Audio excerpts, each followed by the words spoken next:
The United States and its Western allies are feuding with Russia over its diamond production, but they joined forces Wednesday to keep supporting the Kimberley process, which aims to eliminate the trade in blood diamonds that helped fuel devastating conflicts in Africa. At a UN General Assembly meeting, its 193 member nations adopted a resolution by consensus recognizing that the Kimberley process, which certifies rough diamond exports, contributes to the prevention of conflicts fueled by diamonds, and helps the Security Council implement sanctions on the trade in conflict diamonds. The Kimberley process went into effect in 2003 in the aftermath of bloody civil wars in Angola, Sierra Leone, and Liberia, where diamonds were used by armed groups to fund the conflicts. Zimbabwe's UN Ambassador Albert Chimbindi, whose country chaired the Kimberley process in 2023, said in introducing the resolution that it would renew the General Assembly's commitment to ensuring that diamonds remain a force for inclusive, sustainable development instead of a driver of armed conflict.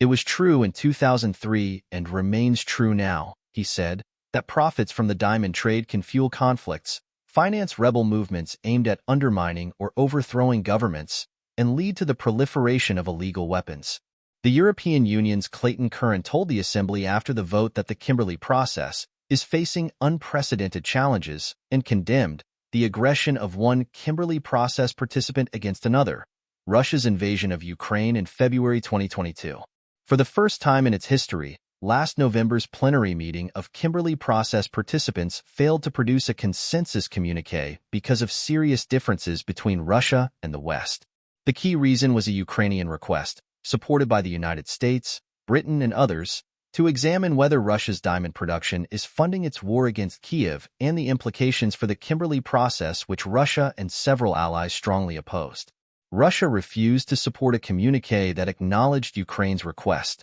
And before Wednesday's vote, the deputy director of the Russian Foreign Ministry's Economic Department, Alexander Repkin, accused Western countries of sabotaging international cooperation on diamonds for their own geopolitical interests. Alluding to sanctions on Russian diamonds by the European Union, Repkin accused the West and its companies of trying to gain a hold over the global production and processing of diamonds. He said, the further functioning of the Kimberley process is at stake,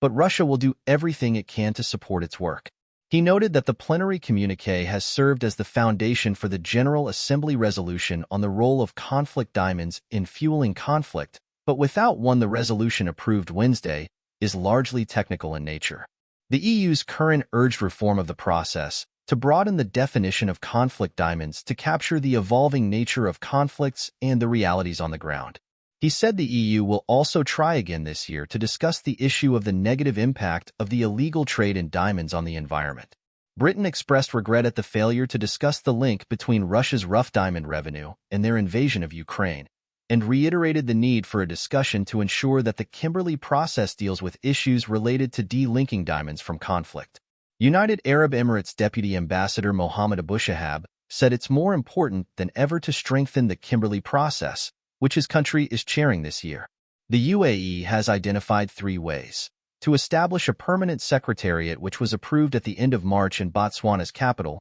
Gaborone, to complete a review and reform of the process by the end of the year, and to identify digital technologies that can strengthen the Kimberley process, he said.